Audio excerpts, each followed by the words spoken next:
Bhagabazar new মার্কেটে ভয়াবহ দুর্ঘটনা, দাঁড়িয়ে থাকা লরিতে ধাক্কা মোটরসাইকেল, নিহত এক, গুরুতর আহত এক।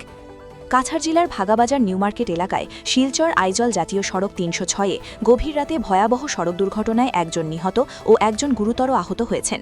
বৃষ্টির মধ্যে রাস্তার উপর আংশিকভাবে দাঁড়িয়ে থাকা একটি ১২ চাকার লরির পেছনে ধলাইর দিক থেকে আসা একটি মোটরসাইকেল সজোরে ধাক্কা মারে।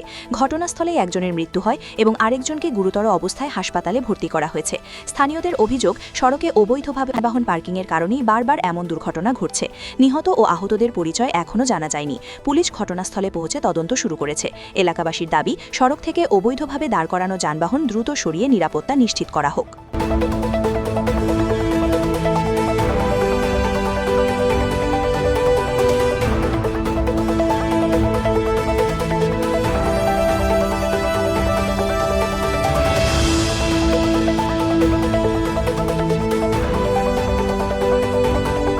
রাত্রে প্রায় ১টার সময় অবৈধভাবে গাড়িটা পার্কিং করিয়ে রাখা রাস্তার কিনারে।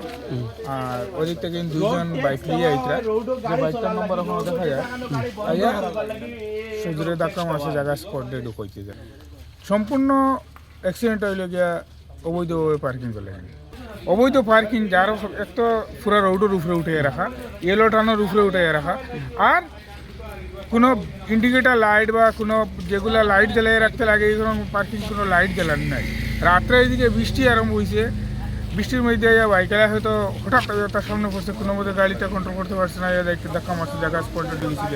অবৈধ পার্কিংটা তো এটা নিয়ম নাই, ওখানে তো আমার যে রাস্তার বাড়ির রাস্তার কেন বন্ধ করতে, একজন যদি বাইক নিয়ে বাড়ি থেকে বার হতে এই দিক থেকে একটা গাড়ি আইলে লগে লগে অ্যাক্সিডেন্ট হইবে। কোনো নিয়ম নাই, লাইসেন্স দিতে হইলে যে বাড়ির রাস্তা ছাড়িয়ে গাড়ি পার্কিং করতো, করতো এরকম, বা সাদা টান আছে, এটা সাদা টানের ওই সাইডে রাখিয়া গাড়ি পার্কিং করিয়া রাখতে লাগে। আমার ধারণা মতো দুইজন মানুষ বাঁচতে পারলো না যদি অ্যাম্বুলেন্সটা টাইমলি আই দিত।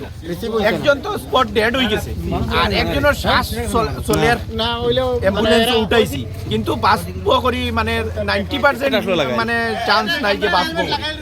মেঘর সময় যে গাড়িটা পার্কিং করি তৈছে, কোনো ব্যাকলাইট নাই, কোনো পার্কিং লাইট নাই, এখানে তো যেসা গাড়ি আইয়া বাইক আইয়া মারবো, এটা স্বাভাবিক। পুরা রোডের মধ্যে গাড়িটা খাড়া করি তোয়া বাজারের মধ্যে, এটা অবৈধ পার্কিং এর কারণে এই ঘটনাটা ঘটিছে।